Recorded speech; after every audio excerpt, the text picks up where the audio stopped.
नमस्कार. आपल्या top videos या यूट्यूब चॅनलवर सर्वांचे स्वागत. आज आपण लर्निंग डिसऑर्डर्स म्हणजे अध्ययन अक्षमता हा मानसशास्त्रातील घटक पाहणार आहोत. आपल्या वर्गातील विद्यार्थ्यांमध्ये काही ना काहीतरी अक्षमता असतात. कोणाला वाचण्यामध्ये प्रॉब्लेम येतो, कोणाला लिहिण्यामध्ये प्रॉब्लेम येतो, तर कोणाला गणितीय आकडेमोड करण्यामध्ये अडचण येत असते. यालाच अध्ययन अक्षमता असे म्हणतात.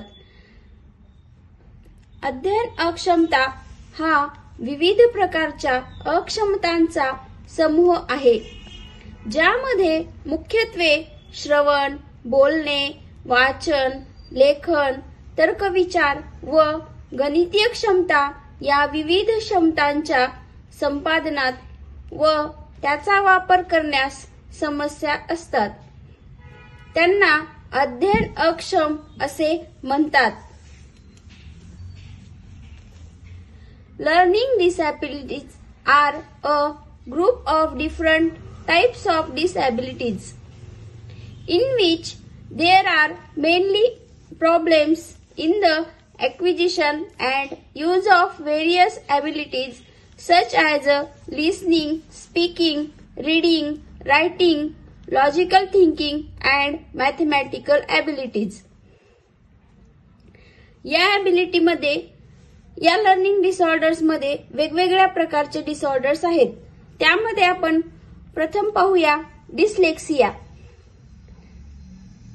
डिस्लेक्सिया या डिसऑर्डर मध्ये वाचन करण्यात किंवा वाचायला शिकण्यात अडचण येते. हा एक विशिष्ट वाचन दोष आहे. डिस्लेक्सिया असलेल्या लोकांना शब्द वाचण्यात किंवा स्पेलिंग मध्ये अडचण येते. बऱ्याच विद्यार्थ्यांमध्ये डिस्लेक्सिया डिसऑर्डर असते. यानंतर सेकंड पाहूया डिस्मॉर्फिया.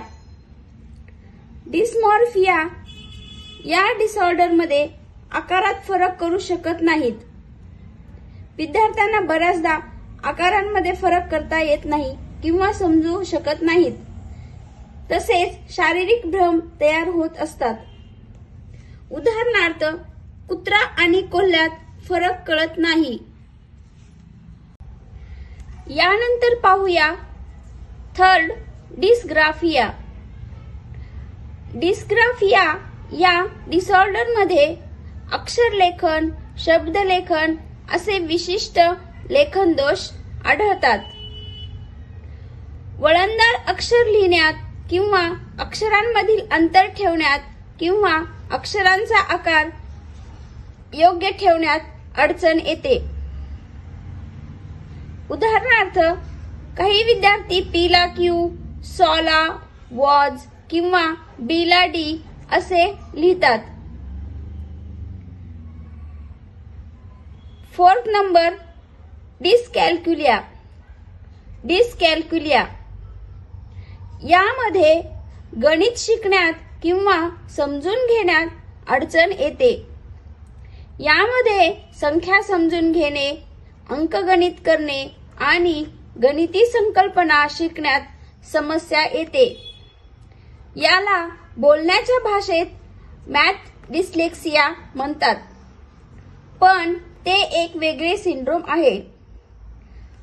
डिस्कॅल्क्युलिया असणाऱ्या विद्यार्थ्यांना संख्या हाताळणे, गुणाकार भागाकार करणे या मूलभूत क्रियांमध्ये समस्या येतात. प्रत्येक परीक्षेमध्ये या डिसऑर्डरवर क्वेश्चन विचारलेला असतो. यानंतरचा आहे डिस्प्रॅक्सिया. डिस्प्रॅक्सिया म्हणजे मोटार स्किल्स, शारीरिक हालचाली, मोटार प्लॅनिंग म्हणजे शारीरिक हालचालींची योजना आणि समन्वय म्हणजे कोऑर्डिनेशन यांच्याशी संबंधित एक मेंदू आधारित विकार आहे. हालचाली करण्यासाठी शरीरातील मोठ्या स्नायूंचा समन्वय न होणे.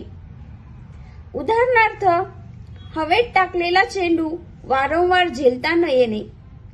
डिस्प्रॅक्सिया असणे म्हणजे बुद्धिमत्ता कमी असणे किंवा आळशी असणे असे नाही. मराठीत याला शारीरिक समन्वय विकाराची समस्या असे म्हणता येईल.